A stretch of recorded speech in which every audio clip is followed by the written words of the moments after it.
Hey everybody, Dave Neal here, stand-up comedian and host of Bachelor Recap, a Guy's Review. Happy Monday morning, happy President's Day. And as you see by the title of this video, we are going to be talking about Chris Harrison. If you've been living on a cloud or been vacationing with Sean Lowe, you might not know that Chris Harrison had a tumultuous PR disaster as he had a bad interview with Rachel Lindsay. PR was not on the phone call. Chris spoke his mind. It didn't go well. Interruptions and things of the like.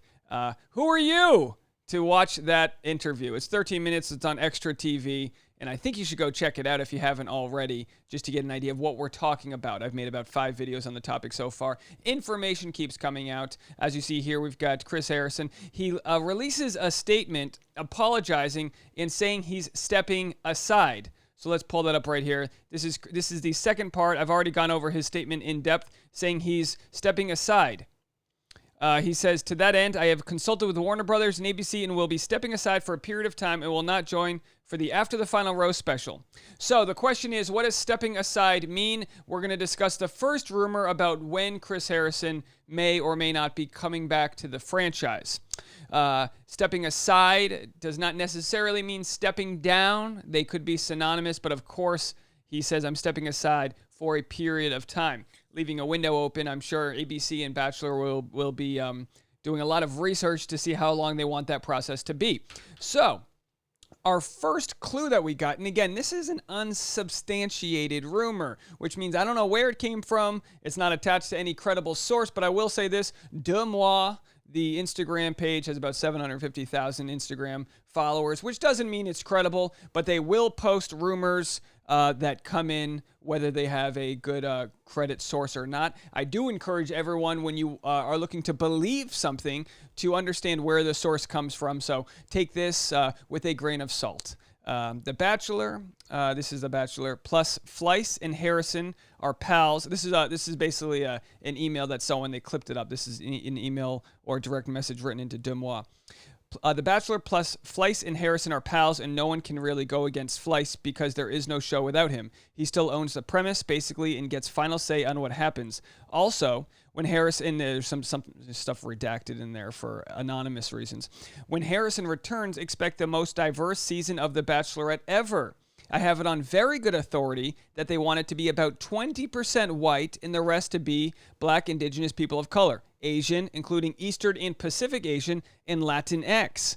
And then in an asterisk, Chris Harrison will be back. So according to this, let's see if I missed. According to this, Chris Harrison will be back for the start of The Bachelorette. I will get into the timeline of The Bachelorette. They did cancel filming in Canada. It had nothing to do with this controversy, as they say over there in other colonial countries. I'm a little slow this morning. I ate too many chocolate Reese's last night. Any excuse to put sugar into my mouth. Oh, Valentine's Day? Sure thing. President's Day? Eat the leftovers. Why not? It's President's Day. Let's go at it. You know what I mean? So anyhow, this is what annoys me. Words are powerful, as Chris Harrison can attest. Words have a lot of meaning. It's important for the media to be very specific when reporting news. Chris Harrison, as we just read from his own statement, said, I will be stepping aside for a period of time. But then when you Google Chris Harrison, the first thing that popped up was Chris Harrison stepping down. Well, he didn't say stepping down. He said stepping aside. And I feel like a Seinfeld episode. I said stepping aside. You know what I mean? And now they say I'm stepping down. There's a difference. I was aside. Okay, my Seinfeld needs some work. I understand. Bachelor Nation reacts to Chris Harrison stepping down.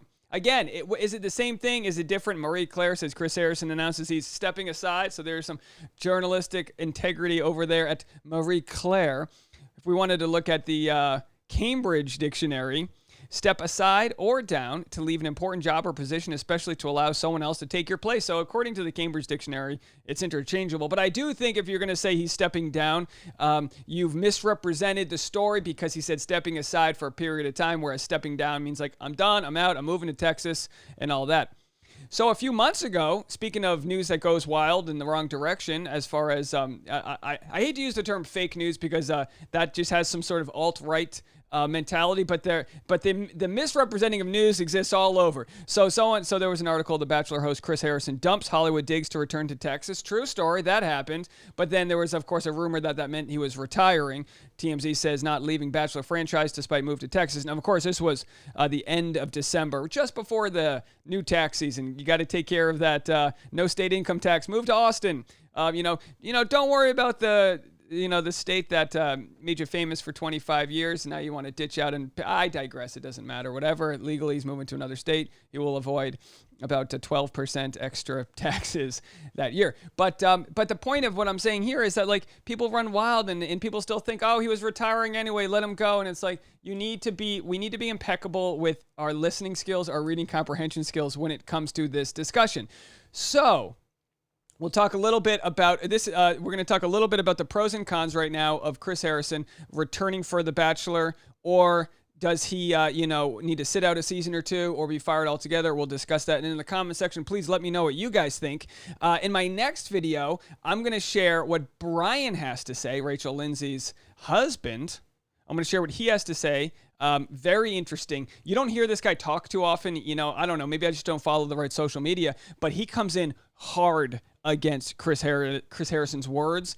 And we might see a side of why what Chris Harrison said did come off so wrong. A lot of people, they just don't understand. Parents, they just don't understand. Chris Harrison, you just don't understand. But it's true. A lot of people in our country, it's a litmus test. It's the green dress, the Laurel, Yanny, gold dress, green, whatever. You know what I mean? We look at something and we just see it from a different angle. So there's plenty of people that go, Chris Harrison did no wrong. He's, you know what I mean? He was just challenging the questions, this and that. And then, of course, there's the side that says, well, Rachel Lindsay has every right to feel like she was being interrupted, to feel like her boss was talking down on her, not listening, X, Y, and Z. So it's important, as I say all the time, that we have to understand if you think the pendulum swung too far, just understand you don't necessarily get to decide when that pendulum stops. That's on the people that are reacting to the emotional reaction of Chris Harrison's words. Because you might not be triggered because you've never had been talked down to by someone of authority, especially of a different skin color, position of power, excuse me, whatever it may be. Literally getting sick over here talking about this subject. But it's important. It's an important dialogue. And what I've realized is, look, as my channel has grown, I can't respond to every comment in either direction. It's a bell curve. There's going to be people on one side that are so pro Rachel Lindsay, they want him fired, they want to never hear from him again, bury this white man. Then there's going to be people on the other side of the bell curve that are so pro Chris Harrison. If he leaves, I leave. I raised my kids with Chris Harrison. Monday mornings, it's Chris Harrison. I've named my vibrator Chris Harrison. Give me the final rose is what I tell my husband at the end. Okay, you know what I mean? So then in the middle, which is probably 85% of everybody, we're looking at a bell curve here, folks. Go back to math class. In the middle is the most people that understand, geez, he came off wrong, but are we going to kill this guy for it? Is he going to lose his job at 20 years because he came off wrong? So there's a discussion that needs to be had of somewhere in the middle. Now, I understand when you have, and I'll put it this way. I understand why people don't want to have this discussion, because I've seen firsthand. I've had people make tweets saying I'm a Confederate, supporter. I've had people leave a comment saying, like I'm letting my comment session be a cesspool for race apologies. I totally understand why people don't want to have this conversation, but at the same time, and again, on my channel, this is so minimal compared to what people like Rachel Lindsay have to deal with. I mean, everyone's accusing Rachel Lindsay of being the reason that, I'm not saying everyone, people are accusing Rachel Lindsay of being, the reason that Garrett and Becca didn't work out. People are accusing Rachel Lindsay of blowing up the franchise. But what she's been, and I'll tease the Brian interview, is she's been the most powerful voice that counters decades of just a one-track mindset show. If it wasn't for Rachel Lindsay, we wouldn't have Matt James. Rachel Lindsay was the first Black Bachelorette.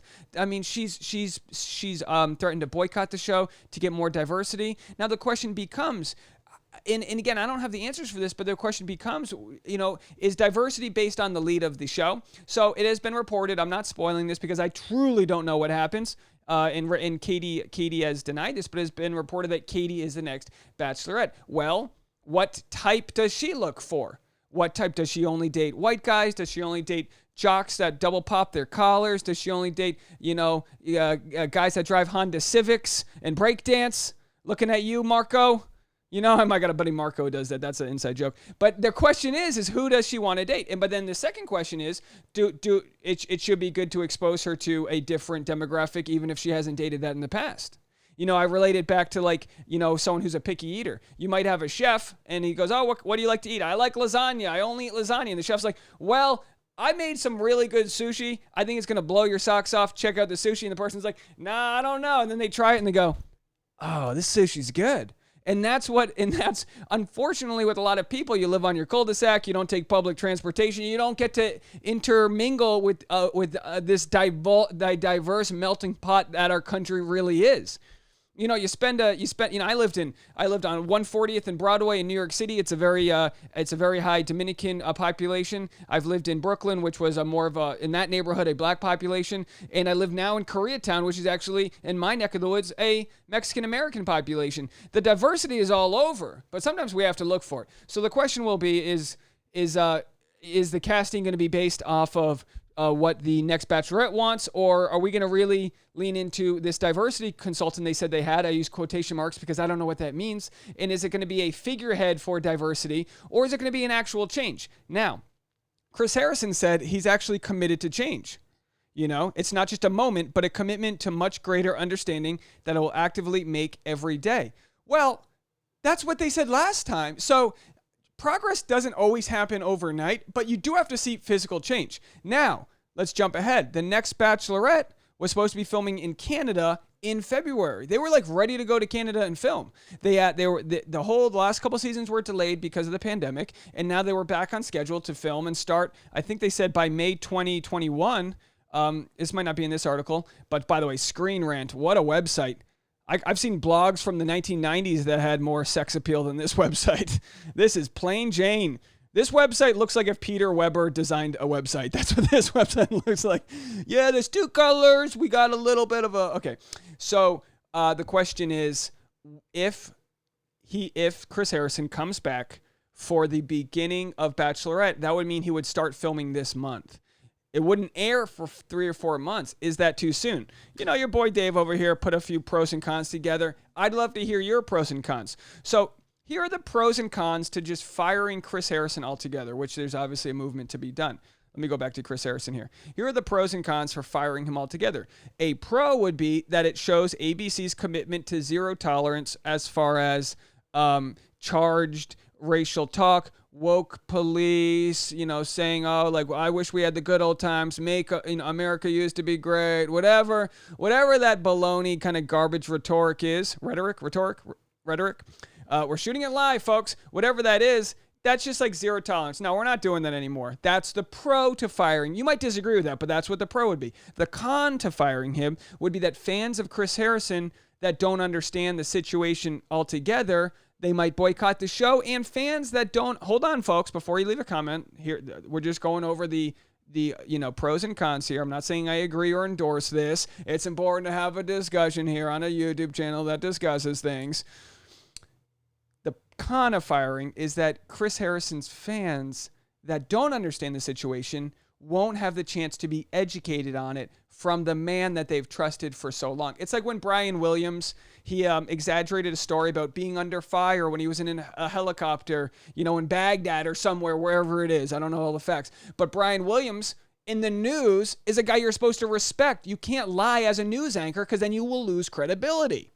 Well, it's kind of the same as a host. The host is supposed to be there we're searching for love. You can't be Chris Harrison. I mean, by the way, he's been divorced, so that doesn't really help his cause. But you can't be happy with Lauren Zima. Lone Star State, Loner State. You can't be loan him a better PR person state. I digress. You can't be Chris Harrison. We're heating up, folks. President's Day. Lots of coffee. Shout out to Jen Murphy. Send me this nice Tim Hortons mug. The Canadians love me. Where are my Americans at? The Canadians are stepping up.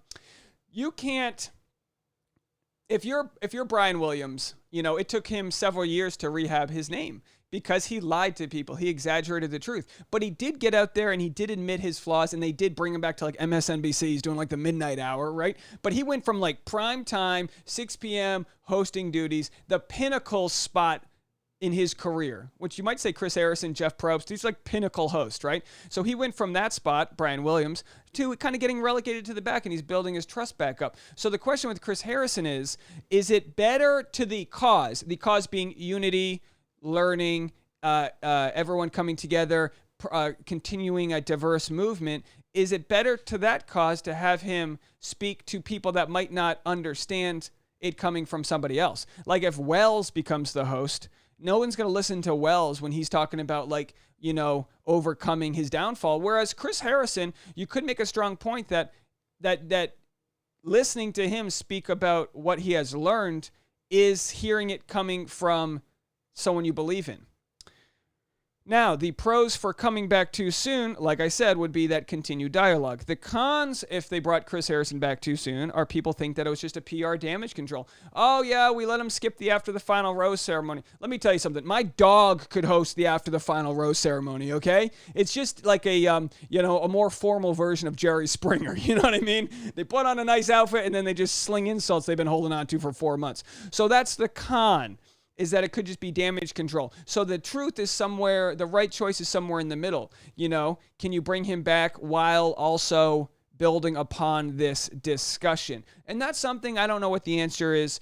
My guess, if I had to bet a couple Bachelor bucks on it, my guess is that Chris Harrison comes back for the Bachelorette, but I wonder if he just takes a step back from the spotlight. My second question is, will they make a statement tonight on The Bachelor? Now, like I've said, the show's in picture lock. Picture lock means they have a final edit. They've had it for weeks. The show's ready to go. At 8 p.m. Pacific time, they're going to hit play. All the people like Nick Viall, they've already got their screener. So that's why they have a podcast that comes out right when it's over. Unlike your boy over here, I got to watch it West Coast time, pausing it like a vagrant that I am, taking stills of the phone. You know what I mean? So the show's already been out there. A lot of people have already seen this episode. Will the 8 p.m. airing have some sort of introduction?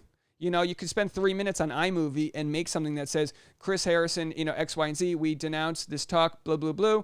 And, will they have a PR statement to start the show?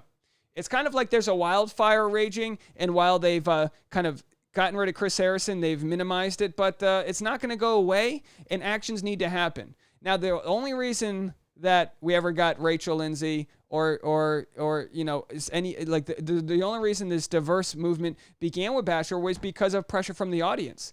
So, if Bachelor sort of was able to introduce a diversity consultant, a diverse movement in earlier years, say 6 years into the show, 5 years into the show, 3 years into the show, they wouldn't be dealing with this backlash of people saying, you've underrepresented us for so long.